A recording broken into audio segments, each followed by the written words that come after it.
Sundays, right? What's that? Hard to hear you, Jerry. Just today, but I'm more than welcome to come back. The schedule says today and next week. So we all see what Vicki has in mind, whatever. This is Corey Mills. He's an Ann Arbor policeman. He's, believe it or not, worked as a policeman for 25, 30 years. He doesn't look young. No, No, he doesn't. But anyway, Appreciate that. he'll answer any question you want to answer. Yeah, so welcome. Hello.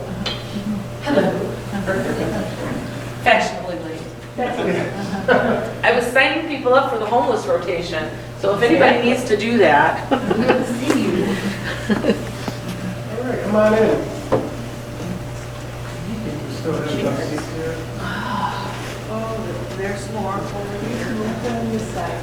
We can put some right in front too. Yeah, I think we're good. So I have been corresponding with Pastor Vicki coming out and speaking with you all. I appreciate the invitation because this is what I enjoy to do. I am currently in charge of the community engagement unit with the police department. So this is my forte here. So a little bit about me. I was born and raised in Ann Arbor. As it was mentioned, I've been involved with law enforcement for 30 years, and I've been a certified police officer for 25. So Thank you. Yeah. Yes. Thank you. I've worked for 2 different departments. Washtenaw County Sheriff's Department, I was there for 11 years, and then with Ann Arbor for 14. And prior to going to the police academy, I was a civilian, and I worked at Ann Arbor behind the front desk there. So that's where the other 5 years comes into play. But absolutely love to do what I'm doing. I'm currently in my dream role right now. I received so in order to get promoted with the police department, you have to have a 4-year degree. And I just finished that up in 2017. So Yes, never too late. Yeah, never too late. That's right. I put my daughter and my wife through school first. And where does one go to school for that? Oh, there's a lot of different places. So I actually started right after high school at Eastern, but then I finished at Concordia. So I finished my degree and then I immediately got promoted. So yeah, so That's quite a reward. yeah, I appreciate that. So like I said, I'm in charge of the community engagement unit, and we are our department-wise, we believe in community policing. And if anyone here has been around since the mid-2000s, you probably have recognized that we used to have a lot more police officers on the road.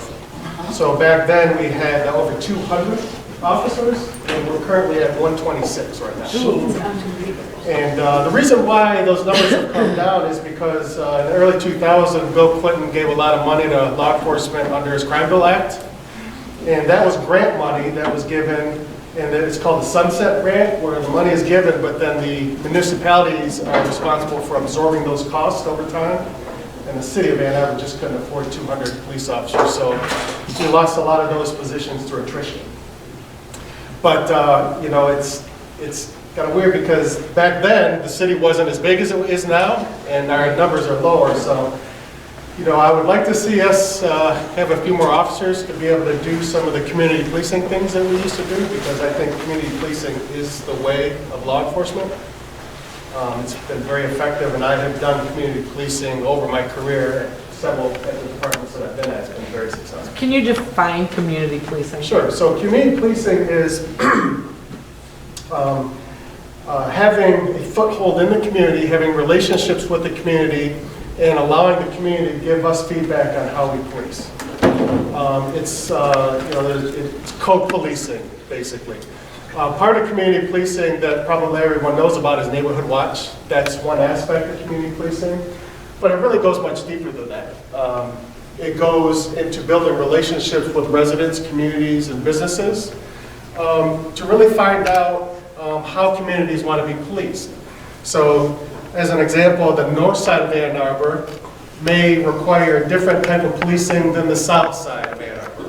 So it's really community dependent on how we do our job, what the needs are for that community. The north side may have a lot of traffic issues, where the south side may have issues with cars getting broken into. So that's really going to dictate, from our perspective, what kind of resources we dedicate to solving those issues. And that is kind of a general overview of what community policing is all about, but it's really about the relationships. And about building trust, of course, because the more that people trust us, the more they're going to report on issues that are going on in their communities.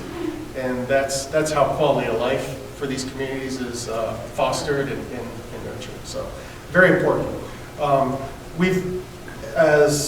Nationally, we've kind of gotten away from that, in part because of the cuts that police departments have taken, and we've really become like a response-driven department, where we don't have enough resources on the road to do preventative policing, and we're just going from call to call to call to call, and that over time has really played into a mistrusting relationship between us and the community. That and a lot of public policy has been created about how we do our jobs. How did it affect the crime rates around Ann Arbor, the reduction in the... How does it affect it Yeah, with community policing? no, with the reduction of the police force. Oh, so I can say that we're kind of special here in Ann Arbor. We do a very good job at adjusting, even though we've had low numbers. Our crime rates have been pretty steady over the last 10 years. Where we see our numbers go up is in a lot more property crimes. So for example, in the beginning of 2019, we had a really big problem with people breaking into cars. And those numbers went up by like 250%, which is very high. And I think that is in part due to the fact that we were unable to put officers just extra patrolling areas. And those are really crimes of opportunity too. So most of the cases of the larceny from autos were cases where people went through unlocked cars. So, and we did end up arresting a group of teens on that, so our numbers are back down now. But this group of teens would go out early in the morning and just go checking car doors. And if they're open, they would go into the car and get things that they can carry away. But like I said, they were doing a lot of that because the numbers had spiked at 250% or so. So that's kind of one example. Ann Arbor, over the last 12 years, we don't have many homicides. The most that we've had in that period of time have been 2, and our solvability rate is about 100% on those. So when we have serious crime in Ann Arbor, we dedicate all of our resources to solving those. And homicides, obviously being kind of the top of the chain, we do very well with those. Our assaults, they fluctuate. The numbers don't, like I said, the numbers don't go up much. But from year to year, they go up a little bit and then down, and it all averages out to be about the same. So, yes. Do you work with the schools at all? That's a great question, and I'll tell you.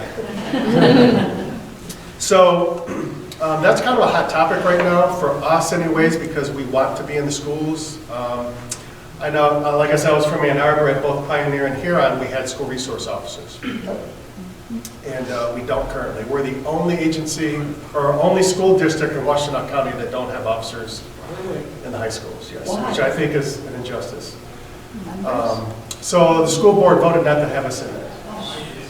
So, as you know, in today's day and age, with all the violence that we're seeing in schools, in particular high schools, I think that I think it's unfortunate, and many people don't know that. Many of the voting people in Ann Arbor don't realize that we don't have school resource officers, because we have for decades, up until about 7 years ago. They voted to get them, to remove them. And the reason why, there's different opinions about that. The people who don't want school officers in there have a deep mistrust for police officers for some reason or another, and I think it's because of a lack of education on their part. And because our role in high schools is not law enforcement. We're there as mentors. We have been coaches. We're there as resources for the students, and we're there as a deterrent. Just a presence. As a presence, exactly. We are currently working to try to get officers back in the schools because, you know, it only takes one incident in the Ann Arbor Public School System at a high school for that to be revisited, but I don't like to be reactive. I like to be proactive. So I know that our administration is working with the superintendent and the school board to educate them on exactly what our role would be in the schools so that it's a little bit more receptive. I have 2 people working in my unit at community engagement, and they're in elementary schools, and they're welcome there. The school administrators, I can say all the school administrators, even at the high schools, they want us there. But their bosses say that, no, we don't want the officers there full-time. So, like I said, we're trying to change that because we think that that's a valuable resource to build relationships with that last for the rest of their lives. And I can tell you, at my last high school reunion, we were still talking about Tanya Paget. You would hear on. Yes, who was at Huron. Yeah. We're still talking about Tanya Paget. So She's awesome. she was very influential to many of us, even, you know, after high school. Well, you didn't go to Huron.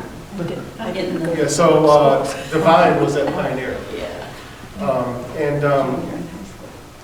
So yeah, I think that students and the staff are missing out on that, for sure. The students who broke into cars Mhm. and you apprehended them, what happens to them?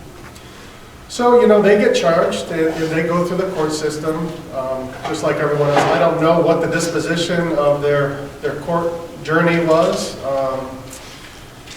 but the important thing is that they were apprehended and that they were charged. So we haven't, like I said, those numbers have been down since. So even if they've been out, they haven't continued to commit those crimes, at least not on the level. Do you know the ages approximately between? Late teens, early 20s. Late teen, oh, that old, Right. okay. So Which may have been avoided if there was a presence in high school. there's some truth to that, right? So that's my spiel on the high school. So, you know, I do a lot of community meetings. I do neighborhood watch meetings. I'm currently involved in a Citizens Police Academy that meets every Tuesday. And that's one of the things that I really educate the people attending about. Not only that, but just what we do. I believe that in police work, we're at an age where we should be transparent. And that there's no secret as to what we do, why we do it, and how we do it. And I think that the more that the public is educated on what our job entails and what we do, the more support that we would be able to get. I always tell people that the days of the blue wall of silence is over. You know, there has been over, you know, the times, the 80s and through the 90s, in particular, you know, a mistrust for police, and some of it rightfully so. But, you know, with the age of, we wear body cameras, we have cameras in our cars, and every interaction that we have with the public is recorded, both audio and visual. So we are held accountable on that standard. And I can tell you that there's no officer that I know that is willing to risk their job for doing something that's not right because it's recorded. You know, before we had cameras, if someone would come in to make a complaint against the police, you know, it was their word against the officer's word. Now it's very, very simple. You have a complaint, the officer did what? Let's look at the video. And that tells all. And in fact, on that note, our personnel complaints have dropped drastically.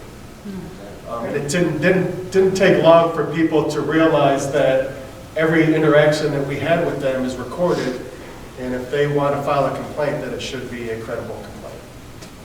So I think that's good. It holds us accountable, and it holds the people that we have contact with accountable to some extent. So the body camera is turned on when you start every day? Well, it's turned on when we have contact. So when we get out of the car and we have to, so the in-car, the camera that's in the car is turned on every time our lights are activated, or anytime our body camera is activated. It's all linked together. And by policy, we have to activate our body cams whenever we're on a call or we have contact with someone. So that's a good policy out there.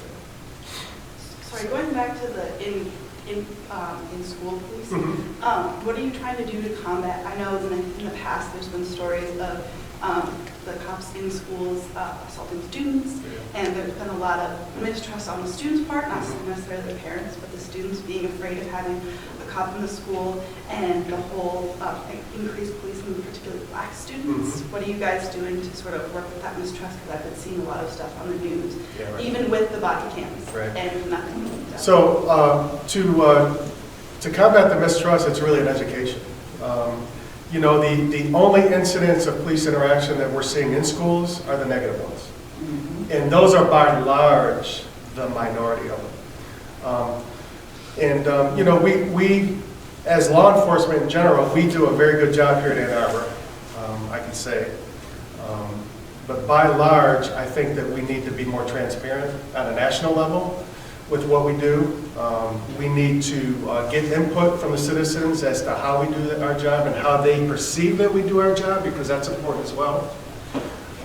If people are perceiving that we're not doing our job well, we need to change something.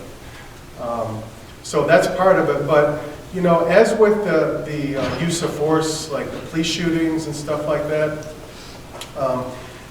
you know, I let people know that nationwide, there's over 100,000 law enforcement agencies in the country, there are over 40 million contacts a year that police have with citizens. And of those 40 million contacts, the ones that turn deadly are 0.0002876 is about the number. Very, very, very small. Now those are important. I'm not trying to discredit that, but if you look at social media, if you look at the news, they make it seem like those numbers are much larger. And that, exactly, and I think that, you know, when you're just showing the negative stuff, because, you know, police officers, you know, doing the right thing isn't newsworthy. It's not exciting to people, right? So, but when an officer shoots, you know, somebody, then people want to talk about it, and it gets them all up in arms about it. So, you know, the media, social media, has some responsibility in not glamorizing, but sensationalizing that. And those numbers are very small. And, you know, I do this equation just to kind of get people thinking, is that in the medical, any doctors in here? Almost. I had to ask first. But if you look at the average numbers of people dying from medical malpractice, it's about 200,000. And can anybody here tell me the last time they saw on the media or social media about a doctor who has had repeated malpractice claims? We just don't hear about that. So like I said, it's sensationalized, but we need to do a better job. Police officers are expected to be perfect in everything we do, and we're just a microcosm of society. We're going to make mistakes. If a police officer kills somebody, murders them, they need to go to prison just like anybody else.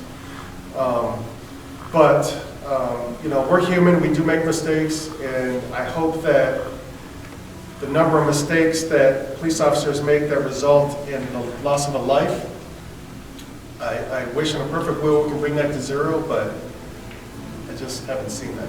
I can tell you that law enforcement in general over the last 20 years, we have done a much better job with our use of force stuff than we have in the past. If we wanted to collect data and we wanted to sensationalize use of force incidents for police officers 20 years ago, it would be much worse than it is today. I guarantee you that. So, you know, we are always working to improve that, for sure, for sure. So, we have a citizens oversight committee with the city of Ann Arbor. If you folks didn't know, it's something that's been in the media quite a bit. One of my jobs were to provide them with training from a police perspective so that they have a better idea of what we do. And I was really stressed out about that, to be honest with you. I've done 2 trainings for them already. And it was stressing to me because I realized that the information that I provided them was going to lay kind of a groundwork on how they perceive the police department. And I can tell you that the 2 groups that, when we started the training, they came in and you could cut the tension with a knife in the room. Because, you know, when police departments think of an oversight committee, it's like, okay, they're there to get us. You know, they're there to criticize everything that we do. So they came in, and this is coincidental maybe, but I can tell you by the end of the training, both groups, one person in the group had mentioned, and this is almost exactly verbatim, was that we see our jobs now as being the communication bridge of the community and the police department. That was absolutely huge for us, absolutely huge. So going into that meeting, we thought, okay, they're going to pick apart everything that we're going to tell them about how we do our job, to now, you know, they can see themselves in a position of being our ally to communicating with the community what we do right. What we did at the training basically was we went over some use of force stuff, so they had a better idea on how we're trained to do use of force.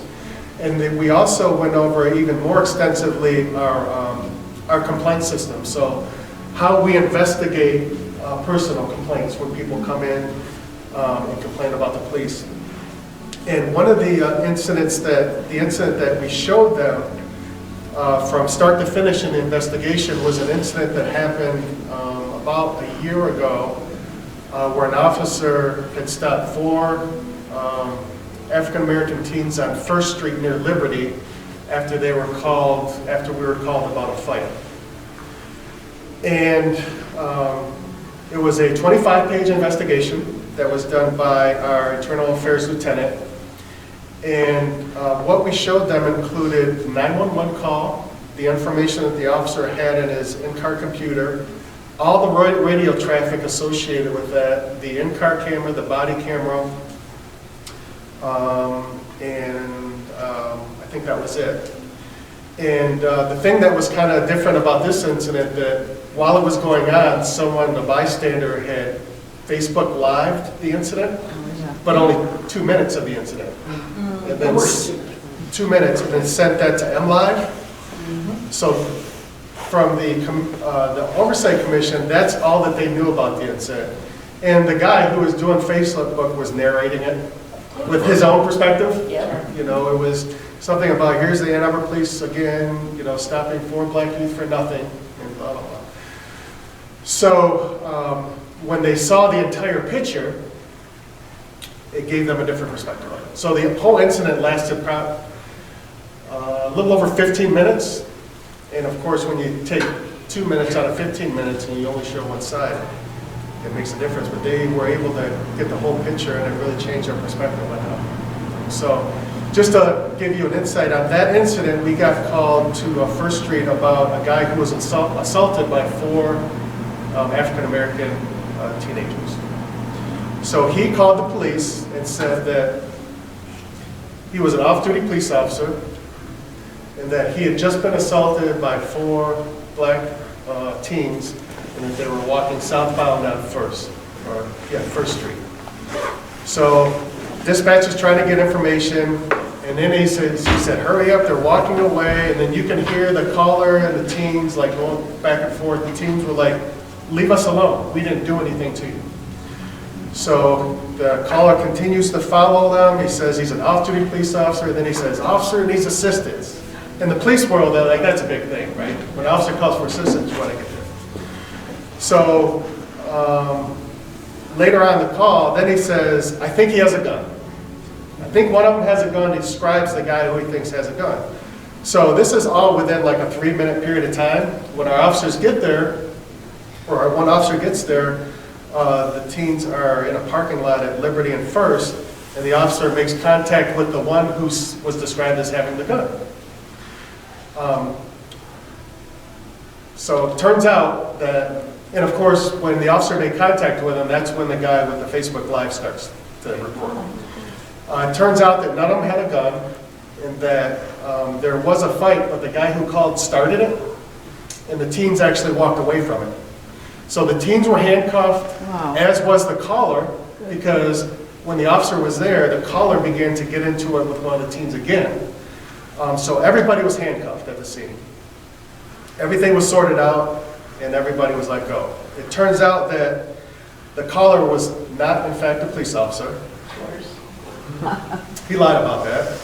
The teens did not have a gun. And in fact, the guy who called ended up getting arrested in Livingston County and charged federally with impersonating a police officer. I was gonna So- He's not the one that was driving. What's that? He's not the one that was driving, like, Yes. was he? Yeah, he was the one that was trying to stop people. Yeah. Yeah, that's the same guy. So that really gave the ICPOC, the commissioners a new version of what happened. And they totally understood our actions, and they didn't see anything wrong with the officer's actions. And that goes to talk about another thing that can be difficult for us at times, is you're talking about bias policing. We have to respond to biased people sometimes, right? And we've seen it on the internet where, there was an incident, I can't remember where it was, that a lady called the police because there was a family barbecuing on a barbecue, and there was a park rule, they had to put tinfoil on the grill. So, a lot of people don't understand that we have to respond to these. Another thing is, there's a suspicious guy in my name walking down our street in the neighborhood. What makes him suspicious? Because he's an African American, and this is upper class. I mean, it's a free country; they can do that, right? So, just educating people on what our responses are to different things, I think, is important. And those are just some glaring examples of how we have to respond to these things. Now, our officers are very good at identifying when we have to respond to these suspicious people and not creating an incident out of it. But sometimes around the country, that doesn't happen all the time. So, I've been involved with training. I was on the SWAT team for 16 years, and I got to train all across the country. And I can tell you that our department is very progressive, and we're ahead of the curve nationally in terms of training and police work. In the 16 years you were on SWAT, how many times was there a call for your division to react in Ann Arbor? Oh, in Ann Arbor?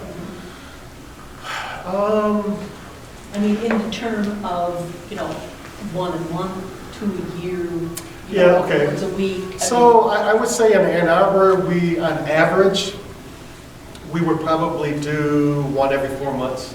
Yeah, that's okay. Not That's what very I often. thought. It's really not very often, It's so. not like the TV show. No. That's what people No, think. exactly. And see, that's why I do what I do, to let people know that that's not reality. Right. And that's very important because it changes perspectives. It really does.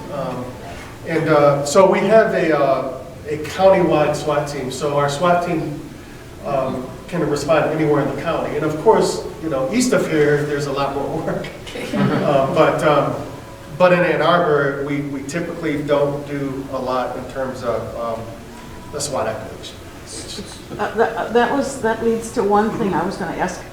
How do you coordinate with other communities? Some will have their own police force, but some are just kind of amorphous and small and may not.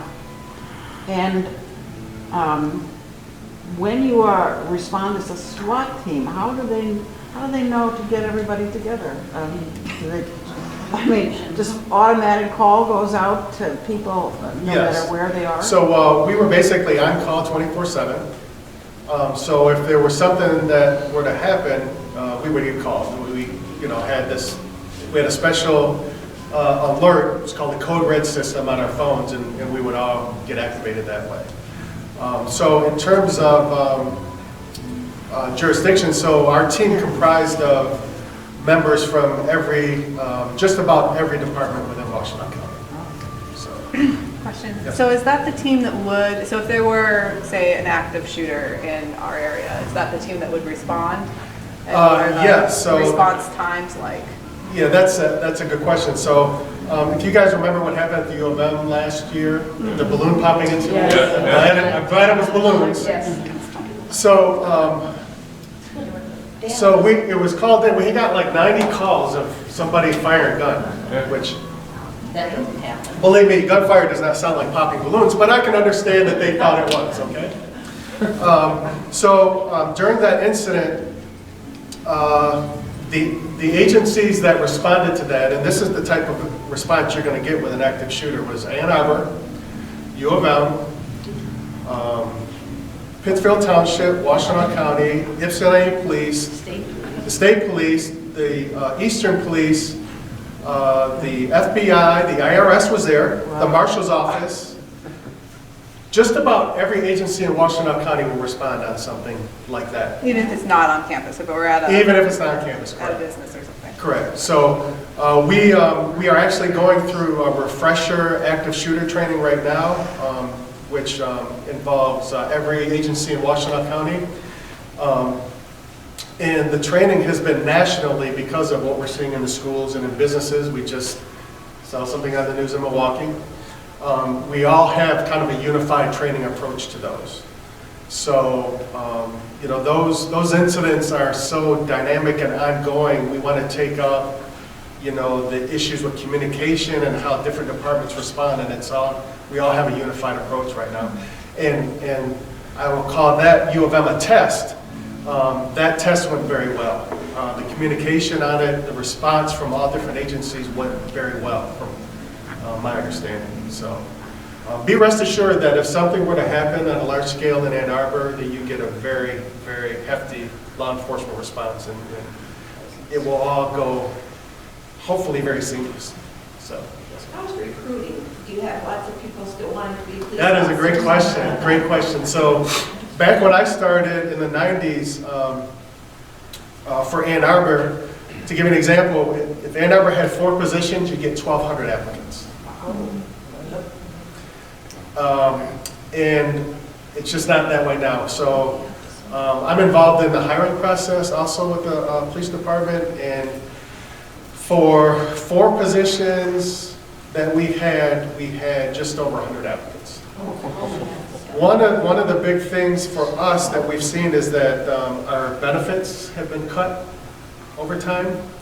I am fortunate enough to be grandfathered into a pension system, but the new hires now, their health care has been cut, their retiree health care has been cut, and their pension systems, they're on a hybrid type of pension with... Same with teachers. So yeah, I mean, But teachers don't have their lives on the line, Yeah, as I recall. So the cities have wanted to try to alleviate that burden, and they've gone, they still have some pensions, but they also have a 401. Yeah. But it alleviates the burden for the municipalities, and that is happening nationwide. That is a big reason why. Another big reason is just because of the media attention that law enforcement has gotten, over the past 10 years. One of my goals in the next 4 to 5 years is to begin a youth police academy. They used to have that. They used to. So we used to have an Explorers program with the police department, which, got interest from youth. It kind of locked them in, and it got them interested in the Ann Arbor Police Department or any, law enforcement in general, which was really beneficial to give that mentoring, through college and stuff, to where they would want to be the police officers. And I think that we need to get more attention to that. And then being in the schools, of course, is another way to get youth interest in law enforcement. Because I can tell you this, is that having done this and been around law enforcement for 30 years, there is no other job like it. I mean, we get a lot of a negative press, but, we do far more good than we do bad and make mistakes. And, another thing, we have a Facebook page for the Ann Arbor Police Department. We have social media, and when I told our social media managers, I'm like, I tell our troops, take pictures when you can of being out in the community and being involved in the community, take videos. I said, and we're going to saturate our social media with the good things that we do, so that people can see that. we'll let the media take care of everything else, I guess. But we're not in the media too often, and that's good. It's a good thing, yeah. Like I said, I think we're one of the best law enforcement agencies in at least Southeast Michigan. And we need to expose people to more of what we do. That's good. And you know, that changes perspectives, and that also hopefully gets kids more interested in what we do so that they want to become police officers, and they're on that track. Can I just ask, it's changed over the last 30-plus years, and I don't know when you came into the thing. How did the addition of the U of M police change how the Ann Arbor police acted, responded, and how was the training with the U of M police gone over the last 30 years? Because I can remember when they first came on, and I can remember the public's perception is what a joke. They're rent-a-cops, they're secure, you know, it was. And I've seen them become more respected. So can you talk a little bit about how that, I'm a lifer Ann Arbor. I graduated from here too. So I've seen a lot of stuff happen. I just wondered how, from the inside looking out, how you've perceived that addition and change. Right. So I guess what I forgot to mention is I worked for the U of M for 6 months. It's easier to get into working at the U of M than it is to getting into working with the Ann Arbor Police. There's a little bit of truth to that. So I had gotten laid off in 2011 for 6 months. So I was fortunate enough to slide into the U of M. So you've got a great perspective. Very good perspective, yeah. So the U of M Police Department, and they are a regular police department, they're certified by the state, they have progressed tremendously over the years. And I can probably say that they have access to more training, I wouldn't say more, but just as much training as we do. Their budget is probably a little bit better than ours is, I hate to say.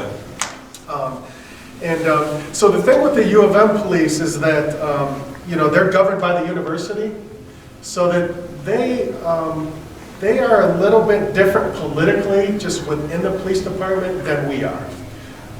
Pretty much whatever the Board of Regents, they pretty much tell them what to do and how to do it.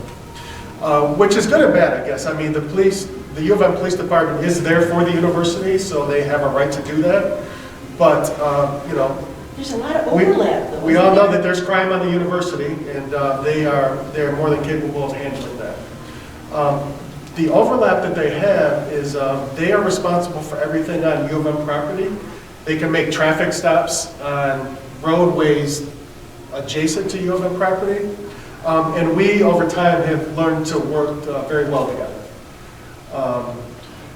You know, I joke about it sometimes, but you know, on Church Street, you know, where Rick's Bar is, it's a pretty busy place at the beginning of the year, and you know, there's been cases where so there's Rick's, and then there's a building right next to it, and that's owned by the U of M. And there was a joke, I'm going joking that the U of M will be in front of Rick's and see something going on at Rick's, and then we'll get called, and they said it happened right over there. So it's our jurisdiction there, right? So, but all joking aside, we do have a good relationship. It's just some of our policies are a little bit different, but at day-to-day police work, those differences don't interfere with how we do the job. So.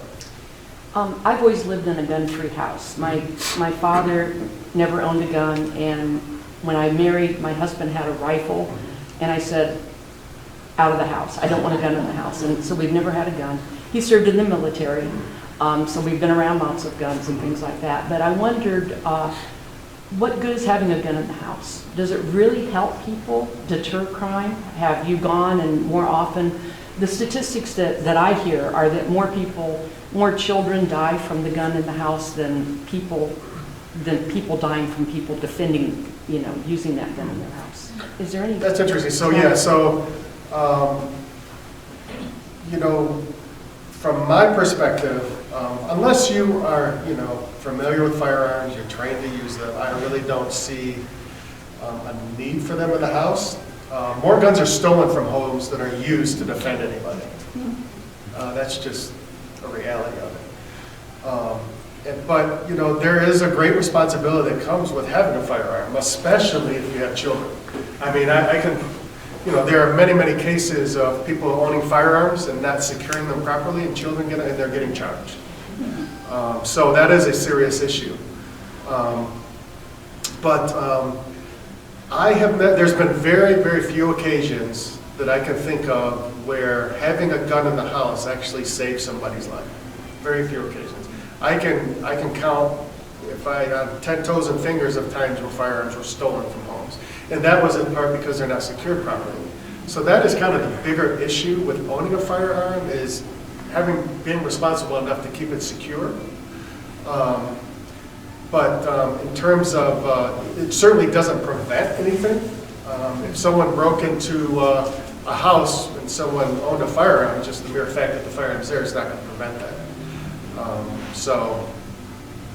You know, I'm really torn on whether or not it's a good idea, but there are responsible gun owners. I would say more than there are not. And, you know, they have a right to have a firearm if they choose so. Yes, sir. As faith communities, what are some ways that we can partner or support our police officers and what you do? Is there ways that you see that happening, or do you have some suggestions? Well, I think by having you know, meetings like this, that goes a long way, and you know, the dialogue goes back and forth. You know, maybe we can teach you folks something that you didn't already know. Hopefully that's been done today. You know, that is supporting us. Other than that, I mean, I think that most places of worship in the city, I mean, you know, we do ALICE training. Everybody heard of ALICE training? Mm-hmm. Yeah. So it's a, you know, active shooter, active threat training. We do those trainings for places of worship in addition to businesses. And just having dialogue and be able to communicate back and forth with the parishioners and the administrators at the church is, as far as I'm concerned, that's support. This is support right here. So I know the time is really short, and it's probably a big question, but in the active shooter situation, I know, Diane, your question was why have guns in the home and that kind of thing, but can you touch just a little bit on, it seems like every time there is that kind of a situation, then there's a big push for you know, gun control. Is there any way to kind of give us an idea how many of the active shooter situations really is because somebody owns a gun? My personal feeling is if somebody's going to do that kind of thing, they're going to find a way to get it illegally if they can't get it legally. Exactly. And, you know, I don't know the numbers on this, but I will say that many times that people use guns illegally, they're not, they are possessing them illegally.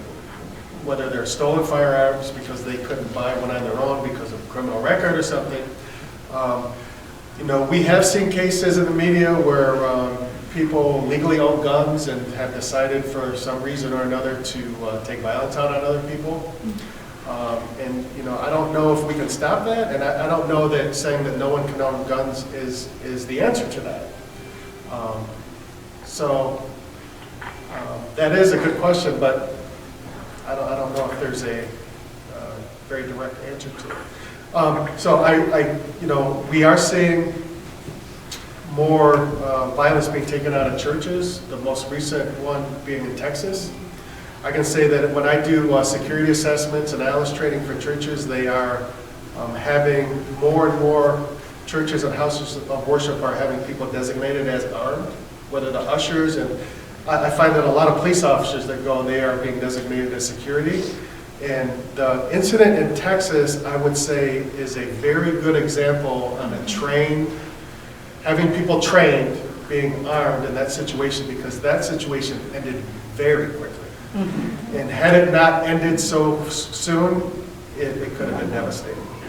I just did training yesterday where we looked at that video, and you know, training, this applies to any business or work environment, training people on how to read people's behaviors is critical, because my understanding is that when that suspect entered that church, number one, he's in Texas with a long coat on, red flag.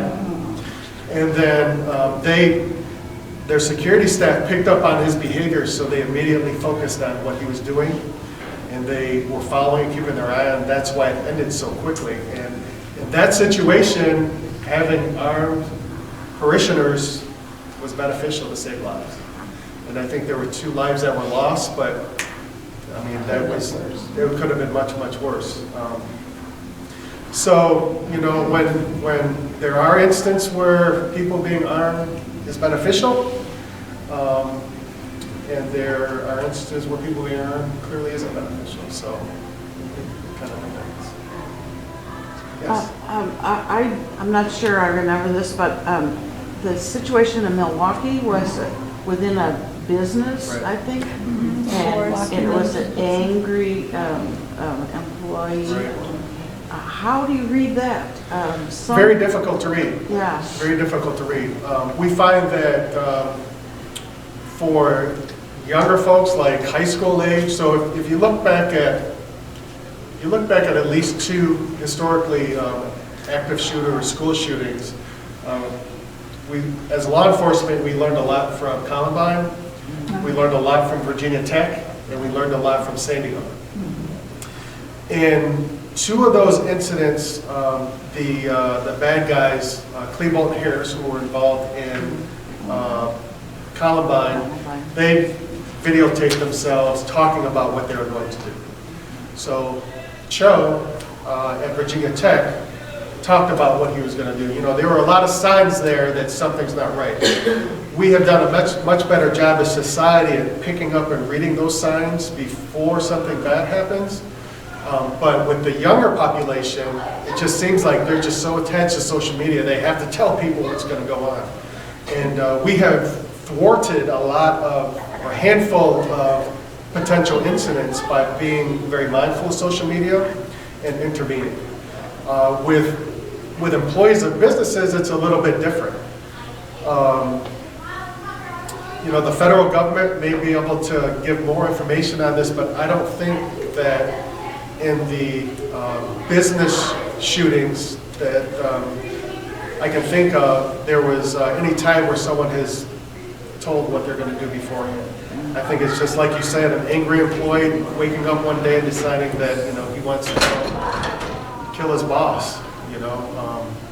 Or, you know, many times too, it's a domestic violence situation where they just go in and they want to target one person. And those are very hard to prevent. Acts of terrorism, which these are, I think we can all agree on that, are very hard to prevent if that person is willing to die.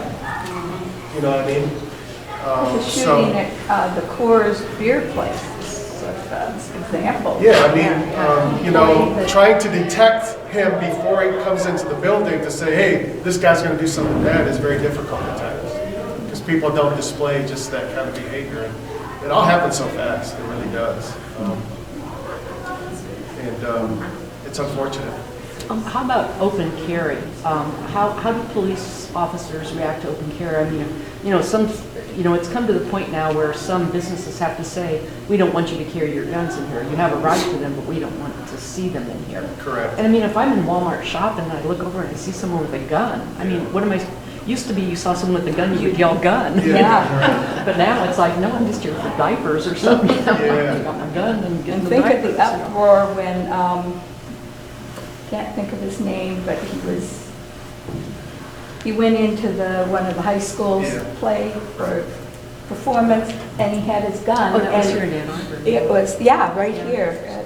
Yeah, so, Here. like, my personal opinion is, in today's day and age where, you know, people have an ultimate fear of guns because of what we've seen over the years, I think it's dumb to carry an open carry. Oh, I mean, if you want to have a pistol and you want to carry it, get a CPL and cover it up, because it just causes panic. Yeah, you have a right to do that, but you're just making people around you just so nervous. You know what I mean? And so from our perspective, there was a group that went around a little while ago, and they haven't been around lately, who would open carry rifles and handguns and kind of taunt the police into violating their rights. But like I say, they haven't been around, so anybody can open carry if you possess the firearm legally, and it's registered to you. You can open carry in the state of Michigan, city of Ann Arbor. But we And you have to go through training. Oh. I mean, you can't just buy a gun, register it, go get a license, and, you know. Right. you So have- CPL, the license to carry concealed is a little bit different, where you have to have some training. Open carry, you don't have to have training. Does That's scary. So that's the difference. Does a church or a school have the right to say, we don't want guns in They here at do, all? they do, because it's considered private property, yes. Okay. Well, but schools aren't necessarily private property, though, are they? So, Public property. yeah, I think that just got settled at the Supreme Court not too long ago, and the schools do have a right not to allow people. So the way that we have to deal with that as law enforcement is we can't go and we can't say, okay, you violated the law by being here, is we consider that a trespassing, and we can trespass them from being on the property. And if they go out to the property again, having their gun, then they can be charged with criminal trespass. That's kind of how they've gotten around that. Because I was going to say, because technically, City of Ann Arbor taxpayers support the City of Ann Arbor Right. buildings, Right. schools. So, That is true, so. Our school superintendent, on any election day, the schools are closed down, there are no students in the school, and this has been that way for Right. quite a Right. few years, Right. not a whole lot, but yeah. just No. for, To curb if that. someone takes a open carry gun in, Yeah. students aren't going to be possibly in the line of fire or So, something. and, you know, and the ironic thing of it all is that most open carry people are not killing people. I mean, but it's just the, you know, the fear that that creates. You know, some people are very uncomfortable with firearms, and, you know, when they see someone carrying a firearm and open, they think the worst. So, I tell people, like, I tell people they have a right to do it, but it's just not a smart thing. I try to educate them on people's perspectives. Some people carry it, some people don't. I'm not worried about the people that are open carrying. I'm worried about the individual with mental illness that sees someone open carrying and takes their gun and then. Yeah, right, I mean, that's- right. So, and I also address that real quick, is that, you know, we can all agree that if someone goes in and shoots anybody, something's wrong with them mentally. But by and large, there is no history of mental illness on any of these, with exception of, very few exceptions. People have not been clinically diagnosed with a mental illness and then therefore have shot and killed a lot of people. Clearly, you're right, because that's misinformation that's out there. I mean, we can all agree that if you go and you want to kill mass numbers of people, something mentally isn't wrong with you, but from a clinical diagnosis, that hasn't been the case. That hasn't been the case. These people wake up one day and just decide, make a decision to go wreak havoc on society, and it doesn't have a mental illness foundation to it. So, quick story, because this is actually bringing up a lot. About 25 plus years ago, my brother had an incident at work where he ended up with a closed head injury. He had a lot of issues after that, just trying to get life back in order.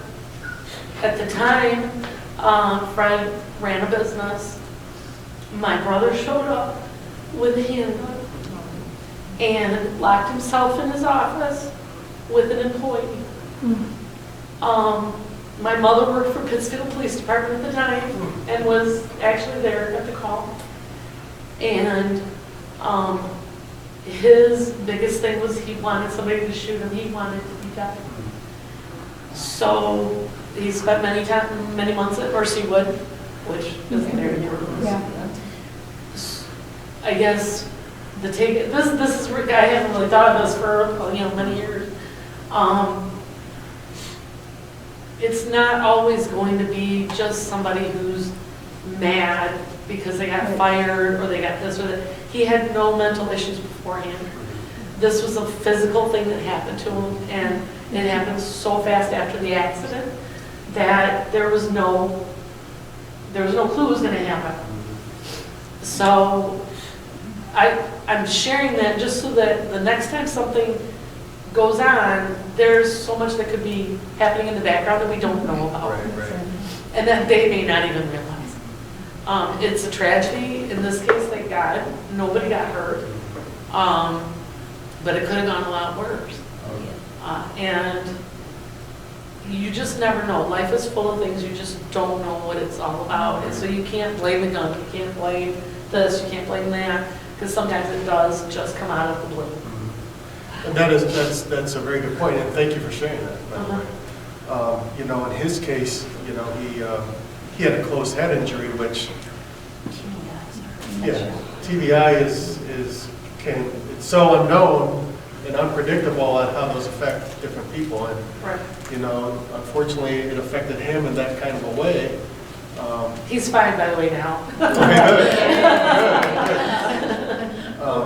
But like back to the mental illness part, it's just there's not a consistency with people being diagnosed clinically and then going out and doing something. So you mentioned that in following the cases, the active shooters that they would make a video or anything like that, and there's been also a lot of instances that people share on social media. Is the Ann Arbor Police Department involved in social media to kind of detect or to try to filter out some of these things ahead of time?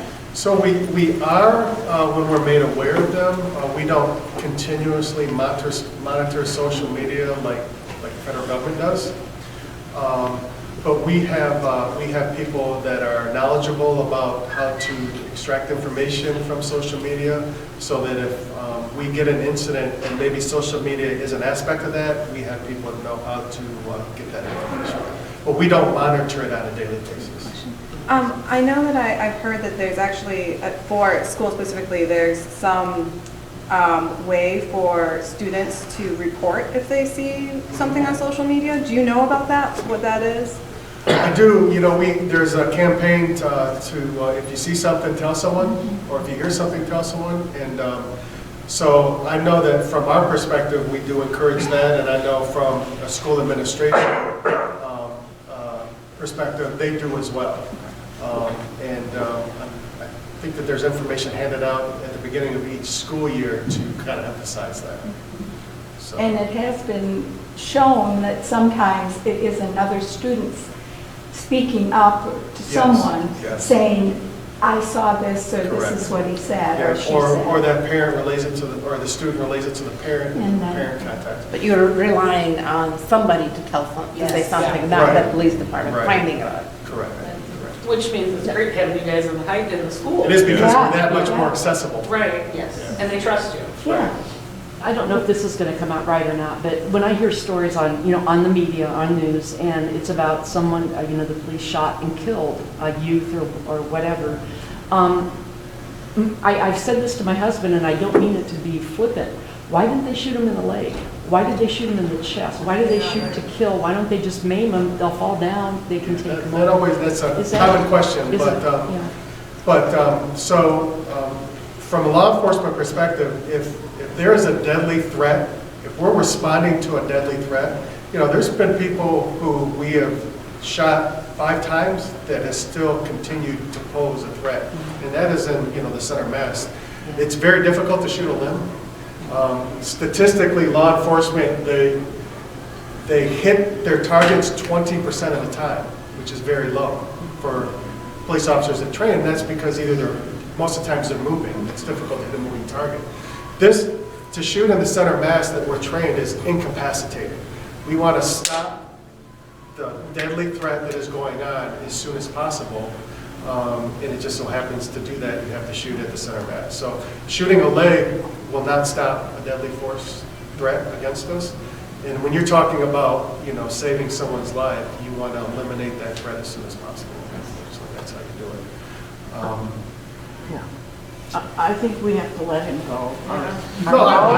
If you guys have more questions, I'm here. Yeah, but I love the questions, I love the dialogue, I like the interaction, so. well, if you want to stay, and he wants to stay, you're, Yeah, for sure. it's up to you. And somebody will be here next week. I don't know if it will be. I'll be here next week. So,